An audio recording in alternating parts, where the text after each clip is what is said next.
예, 지난주 백악관에서 북미 정상회담 성사 소식이 전해졌는데요. 이 트럼프 대통령의 전격적인 정상회담 수용을 놓고 미국 내에선 기대와 우려가 엇갈리고 있습니다. 자, 이런 가운데 북한과 미국을 오가며 정상회담을 성사시킨 정의용 청와대 국가안보실장과 서훈 국정원장이 오늘 각각 중국과 일본으로 떠났습니다. 남북 정상회담과 북미 정상회담을 앞두고 이에 당사국 간 치열한 외교전 예상이 됩니다. 이 시간 신범철 국립외교원 교수, 정영태 북한연구소장 두 분 모시고 자세한 얘기 나눠보도록 하겠습니다. 안녕하십니까? 네, 어서 오십시오. 예. 이 북미 정상회담 성사 소식 주말 내내 화제가 됐고요. 어느 이야기부터 가닥을 잡아야 될지 우리 국민들도 좀 다소 놀라기도 했을 것 같아요. 전문가분도 분석하느라 굉장히 많은 시간을 지금 투입하고 있는 것 같습니다. 두 분도 마찬가지일 텐데 먼저 오늘 이 시간엔요. 김정은이 언급했다는 트럼프 대통령이 언급했다는 비밀 메시지 그 부분 이야기를 좀 하겠습니다. 정의용 실장이 이제 특파원들한테 했던 내용인데 그걸 이제 구두로 아마 전했던 것 같아요. 뭐가 있었다 이런 느낌인데 과연 이 특별 메시지가 뭔가에 대해서 많은 분들이 궁금해한 것 같습니다. 두 분께 먼저 소장님 뭐라고 보십니까? 그 부분. 가장 어려운 질문을 저한테 먼저 예. 주시고 지금 구체적인 사실은 언론에 노출이 안 된 것 같아요.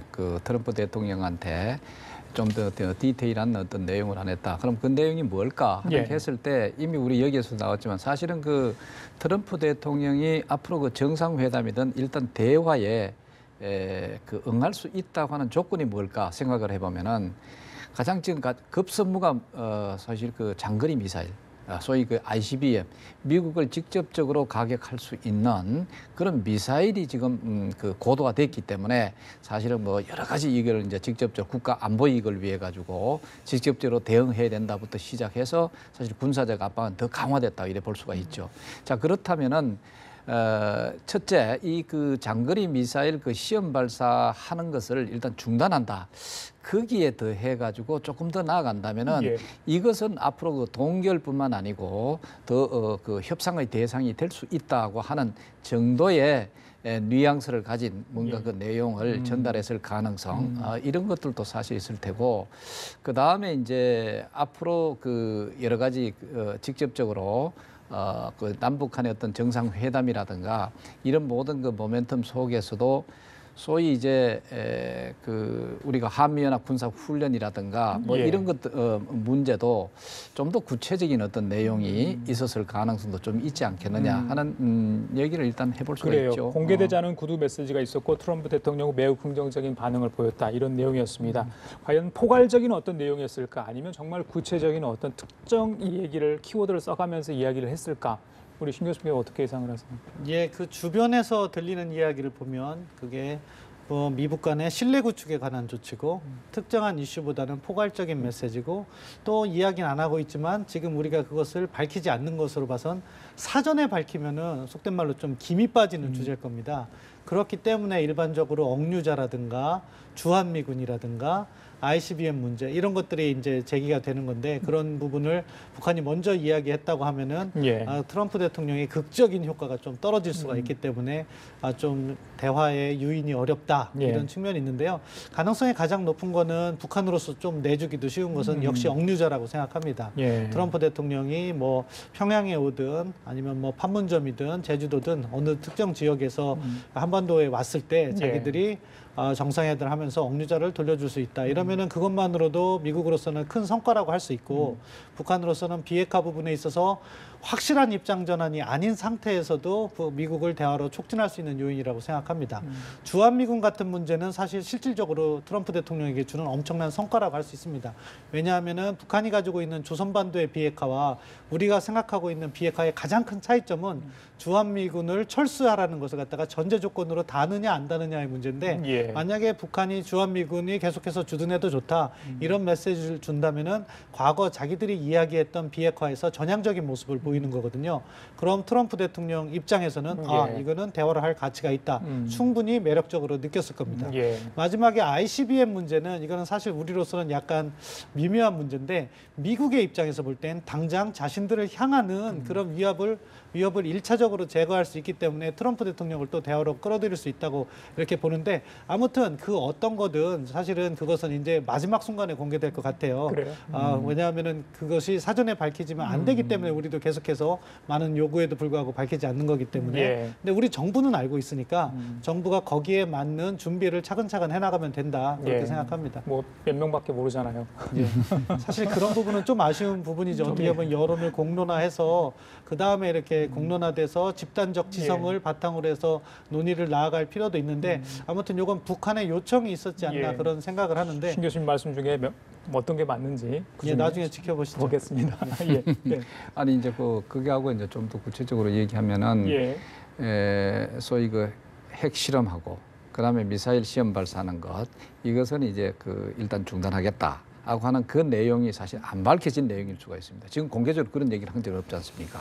그 다음에 내용 중에 이제 소위 한미연합 군사 훈련 하는데 거기에 대해서는 자기들은 그렇게 개의치 않겠다. 당분간 이 대화하는 중에 어떤 이런 내용들이 사실은 공개적으로 밝힌 내용은 아니고 이제까지 이제 언론이라든가 이제 추정되어 오는 내용입니다. 그래서 보면은 언뜻 지금 미국에서 나온 얘기로는 바로 요 세 가지가 김정은이가 지켜줘야 최소한 정상회담을 열 수 있다, 가질 수 있다 하는 그런 얘기가 좀 나오거든요.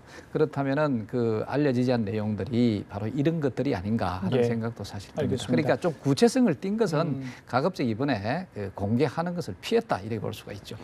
백악관에서 당일 이제 정의용 실장이 브리핑했을 때 그때 상황 아직도 지금 계속 미국 언론도 이 이야기를 다루고 있는 상황이거든요. 45분 만에 전격적으로 회담을 수용을 했는데 이게 트럼프 대통령의 개인적인 측면 우리가 봤을 때 비즈니스맨으로서 이런 사업이 있는데 괜찮을 것 같다. 그러면 흔쾌히 오케이 할 수 있잖아요. 근데 외교 안보 라인에 어떤 한국 측과 미국 측이 사전에 교감이 있다 하더라도 이렇게 흔쾌히 빠르게 오케이를 과연 할 수 있을 건가? 이거 어떻게 보세요? 그러니까 좀 더 고민이 있어야 되는 논의 아니었을까 이런 이야기가 있던데 어떻게 보십니까? 그 부분은 트럼프 대통령이 우리 측 설명을 들으면서 저는 그 비핵화라는 그 말, denuclearization이죠. 그 부분을 우리 정부가 설명했을 때 이거는 손해보는 거래가 아니라고 판단했을 가능성이 높다고 생각합니다. 트럼프 대통령 스스로 자기가 거래의 달인이라고 생각하기 때문에 예. 북한에서 비핵화란 말을 한 이상 그걸 가지고 자기가 협상을 통해서 무언가 얻어낼 수 있다. 그리고 만약에 북한이 자기들이 이야기한 비핵화와 관련해서 다른 소리 했을 때는 다른 카드가 있다 이런 자신감이 있다고 봅니다. 그 다른 카드가 뭐냐? 지금 압박을 계속해서 하고 있기 때문에 미국으로서는 손해보는 카드가 아니다. 그러니까 저희가 2000년대에 핵 협상과 지금의 핵 협상은 근본적인 차이가 거기에 있습니다. 무엇이냐? 2000년대는 우리가 북한에게 보상을 해주면서 대화를 한 거였죠. 그런데 지금은 보상이 없는 상황이더라도 북한이 고통을 받고 있습니다. 왜? 제재 때문에 대무역의 95%가 그렇죠. 차단됐기 때문에. 예. 그렇기 때문에 북한이 비핵화란 말을 했을 때 트럼프 대통령은 이 정도면은 자기가 나서서 거래를 할 수 있다. 그런 좀 직관적인 요인이 작용했다 이렇게 봅니다. 그래요. 이제 수용한 것까지 좋은데 그렇다면 트럼프 대통령이 이제 김정은 위원장하고 회담 석상에서 제대로 과연 진행을 협상을 하겠는가? 이건 뭐 미국 언론에서 특히 CNN에서 많이 좀 비판을 하잖아요. 준비가 과연 돼 있는가 CNN 저기 트럼프 대통령이 이건 뭐 사실 리얼리티 쇼도 아닌데 제대로 대통령으로서 이 북핵 문제를 다룰 수 있는 건가 이런 여러 가지 지적이 있던데 그 부분은 어떻게 해석을? 근데 이번에 트럼프 대통령이 갑자기 수락한 내용 속에 앞으로 어떻게 할 것이냐 답도 들어가 있다고 봅니다. 이게 바로 뭐냐면은 트럼프 대통령은 지금까지 대화의 기회를 찾아왔다고 볼 수가 있습니다. 그래서 이제 그 대화의 기회를 마련하기 위해 가지고 지속적으로 압박이라든가 특히 군사적 압박 이런 것을 계속 이제 고조시켜 왔다 이래 볼 수가 있죠. 그래 하면서도 항상 대화는 할 수 있다. 뭐 햄버거를 먹으면서 대화를 한다. 이런 것을 가지고 계속 흘려왔습니다. 그러니까 그렇다는 것은 이러한 압박과 제재 자체가 결국은 대화로 빨리 이끌어낼 수 있도록 하는데 초점이 가 있었다는 것이죠.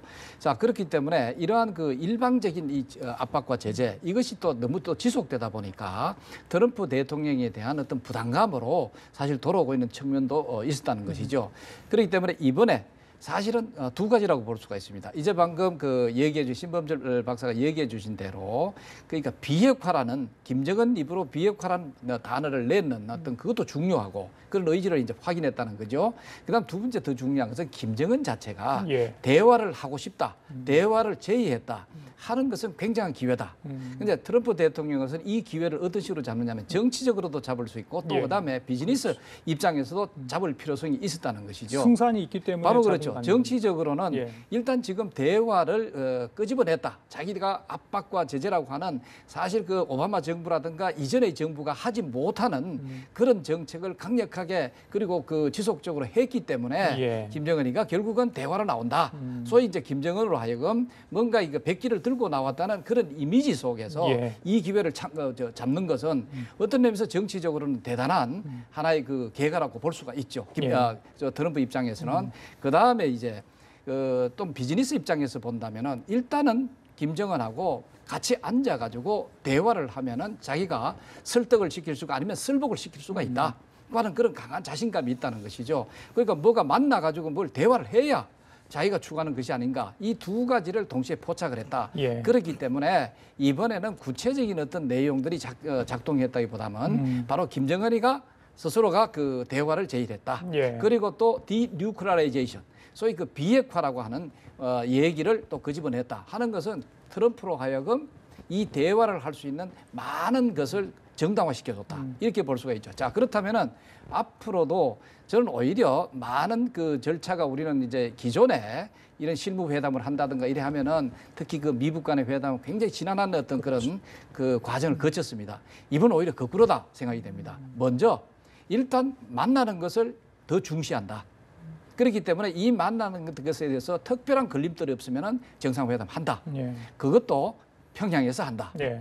이런 정도의 판단을 할 가능성이 굉장히 크다 볼 수 있습니다. 좀 비슷한 질문인데요, 신 교수님. 그 김정은 위원장은 손해 볼 것이 없고 트럼프 대통령은 상당히 불리한 입장에서 이번 회담에 임하게 될 거라는 게 이제 미국 언론의 분석입니다. 이건 어떤 의미고 만약에 회담이 잘못됐을 때 그 세금 소재는 또 누구한테 돌려야 되는 겁니까? 예를 들자면 복잡한 상황이 전개되고 그렇죠. 있는데요. 네. 그 뉴욕 타임즈의 우려는 트럼프 대통령이 이 북한 비핵화 문제의 복잡성을 잘 이해하지 못하고 있지 않나 하는 우려를 제기한 겁니다. 그래서 7가지의 관전 포인트를 제기하고 했는데 무엇이냐? 사실은 북한이 이야기하는 비핵화는 우리나 미국이 생각한 비핵화랑은 약간 차이가 있습니다. 주한미군 철수를 궁극적으로 전제 조건화해서 진행하는 그런 부분이 있는데 그렇기 때문에 뭐 트럼프 대통령이 너무 쉽게 가는 게 아닐까 하는 부분인데요. 그 부분은 저는 이렇게 생각합니다. 아무튼 트럼프 대통령이 기회를 잡고 북한을 연루시키겠다는 오히려 보다 공세적인 접근을 취하고 있다고 생각합니다. 그것은 다시 말해서 무엇이냐? 지금 보십시오. 트럼프 대통령이 대화를 갖다가 보다 이른 시기에 하려고 했어요. 사실은 4월 달. 그런데 이제 5월 달로 우리가 남북 정상회담 뒤로 이렇게 미루면서 정착이 됐는데 그때까지 북한을 갖다가 강력하게 압박하면서 자기가 생각하는 비핵화 대화로 끌고 오려고 하는 거죠. 동시에 한국 정부의 노력도 평가하고 있는 겁니다.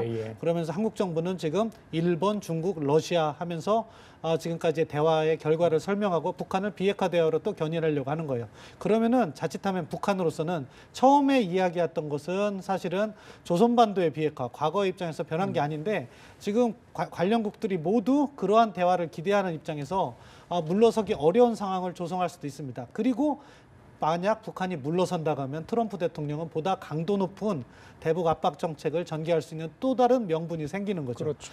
그리고 만약에 이제 실패로 돌아갔을 때 책임 소재는 어떻게 지느냐? 사실 이 부분은 우리 정부가 좀 충격을 완화하는 그런 접근을 할 필요가 있다고 생각합니다. 왜냐하면 우리가 북한을 설득해서 북한의 말을 미국에 전달했기 때문에 그 부분에 있어서 이것이 북한이 예전의 비핵화, 조선반도의 비핵화, 주한미군 문제, 상호사찰 문제 이런 식으로 갖고 나오면은 우리 정부가 좀 곤란한 입장에 처할 수 있다. 그렇기 때문에 사실은 아쉽게도 지난 주말에 백악관에서 발표를 할 때 미국 측에서는 맥마스터가 참여하지 않고 정의용 실장이 혼자 발표하는 그런 장면이 연출되지 않았나. 그렇기 때문에 아직 리스크는 안고 있고 그렇기 때문에 또 우리 정부도 살얼음을 걷듯이 조심스럽게 지금 문제를 접근하고 있다고 생각하는데요. 그런 부분에 있어서 상호 소통을 보다 자주 하게 함으로써 예. 우리가 전달한 비핵화의 메시지가 결국 북한이 생각하는 것도 우리와 의미가 같다. 그 부분에 있어서 공감대 형성을 해주는 것이 가장 중요하다. 따라서 남북 정상회담을 통해서 그리고 북미 간의 사전 접촉이 있을 겁니다. 예. 그 과정을 통해서 그 부분만 클리어한다면 우리 정부의 그 어떠한 노력은 평가받을 수 있다. 그렇게 생각합니다. 백악관 측도 이 북미 정상회담 서서히 준비를 하고 있다 이런 소식도 전해 오고 있는데 지금 이 세계 담판이 과연 어디에서 열릴 것인가 그 부분도 굉장히 관심거리인 것 같습니다. 상징적 의미가 있기 때문에 그렇지 않나 싶은데 두 분께 여쭤볼게요. 뭐 여러 가지 뭐 나라도 있고 도시도 거론되는데 두 분은 어디가 적절한 장소라고 보시는지 뭐 소장님께서는 그 좀 더 합리적으로 네. 그리고 또 현실적으로 본다면은 판문점에서 하는 것이 예. 가장 그 가능성이 크고 또 좋을 것이다 이런 예. 생각이 사실 됩니다. 예. 그 이유가 판문점의 경우 뭐 김정은도 그 외부로 지금 아직까지 그 여행을 한다든가 하는 데 있어서는 그렇게 자기 그 개인 안전을 위해서도 신뢰를 갖고 있지 못한 예. 그런 상황이 아닌가 이래 예. 본다면은 그러면 최소한의 그 여행을 통해 가지고 일단 그 정상회담을 할 수 있다. 그다음에 또 트럼프 대통령도 마찬가지입니다. 뭐 예를 들어서 우리가 트럼프 그 자기들의 어떤 그 본연의 뭔가 과시하기 위해서는 몰라도 그러나 좀 더 합리적으로 하려고 한다면은 그래도 그 소위 그 판문점에서 이렇게 한다면은 소위 정전협정 제재를 앞으로 평화협정 제재로 바꾸는 소위 평화의 그 회담으로 이것을 어떤 뭔가 상징적으로 줄 수도 있다 이런 측면이 사실 있죠. 그러나 제가 이래 봤을 때 그 트럼프 대통령이 만일에 다른 것을 많은 가지를 쳐버리고 그다음에 실질적으로 그 대화에 실제 정상회담을 하는 데 더 초점을 두고 있다고 한다면은 저는 오히려 트럼프 대통령이 평양을 선택할 가능성이 더 크다 볼 수가 있습니다. 왜 그러냐면 이건 역시 정치적인 접근이고 또 소위 그 비즈니스적인 어떤 접근이다 이래 볼 수가 있습니다. 자, 정치적인 접근은 거기에 가서 소위 평양에서 해야 이 그림 자체가 세계적으로 사실 그 릴리스가 됐을 때 사실 그림이 됩니다. 그러나 이제 그 소위 그 판문점에 했을 때 이건 그렇게 세계적으로 좀 덜 알려진 곳이라든가 이래 볼 수가 사실 있죠. 자, 그렇게 본다면은 오히려 저는 이 그 뭐야 4월 우리가 지금 5월로 지금 뭐 차라리 늦췄다 이래 생각이 드는데 예. 저는 4월 얘기했다는 말도 맞는 것 같아요. 지금 당장 하자. 4월에는 지금 당장 하자고 하는 그런 정도의 이 대화에 그리고 대화의 상징성에 대화에 또 나름대로 그 자기 그 뭔가 선전하기 위한 정치적 선전하기 위한 좋은 기회다 예. 이래 판단하고 있고 그 다음에 이제 이 대화에 들어가면은 대화에 자기 북한의 그 유지 여러 가지 제시하는 거라든가 여기에 얽매이지 않고 자기가 이런 것을 오히려 자기의 요구라든가 이런 것을 강하게 압박할 수 있는 예. 직접적인 계기가 될 수 있지 않겠느냐. 예. 자, 그렇기 때문에 오히려 이런 대화를 선호한다. 자, 그것도 사실 그 평양에서 한다. 이렇게 봤을 때 그림이 더 좋지 않겠느냐 하는 알겠습니다. 생각이 그 듭니다. 비행기를 보내서 이렇게 미국으로 오게 하는 사실 자신의 홈그라운드에서 이점이 있는 거 아닌가요? 어떻게 보십니까? 원래 말씀하신 대로 협상은 홈그라운드에서 하는 게 절대적으로 유리합니다. 예. 따라서 뭐 미국과 북한이 사실은 사전 조율 없이 협상을 한다면 트럼프 대통령도 함부로 평양을 가려 하진 않을 겁니다. 다만 성과 측면에서 사전 접촉에서 북한이 미국에게 특정한 성과를 보장해 준다면 트럼프 대통령은 평양을 방문해서 뭐 억류자들도 비행기에 태우고 돌아오고 또 비핵화 부분에 있어서 미국 간 합의를 갖다가 이루어낸다면 평양을 방문할 가능성이 있다고 생각합니다. 예. 만약에 그러한 성과가 담보되지 않는다면 중립적인 지역을 택할 수 있다고 생각합니다. 그 경우에는 판문점이나 또 우리나라의 제주도 같은 데가 좋다고 생각하고요. 제3국이 나오는 거는 사실 난센스라고 생각합니다. 왜냐하면 이러한 그 협상의 과정에서 제3국에 기여를 했다. 그럼 그 나라에서 할 수도 있겠죠. 뭐 스웨덴이 이러한 조율을 했다. 스위스가 이러한 조율을 했다. 중국이 이러한 조율을 했으면 할 수 있지만 그런 게 아닌 상황에서는 예. 우리가 다른 나라에서 가서 할 필요는 없다. 그렇게 생각합니다. 그래요. 시간이 많지 않은데 하나만 더 여쭤보겠습니다. 그 이제 중요한 거는 지금부터라고 하죠. 문재인 정부가 어떻게 지금의 기회를 잡아가면서 4월 남북 정상회담 그리고 5월에 있는 북미 정상회담을 성공적으로 치러낼 것인가.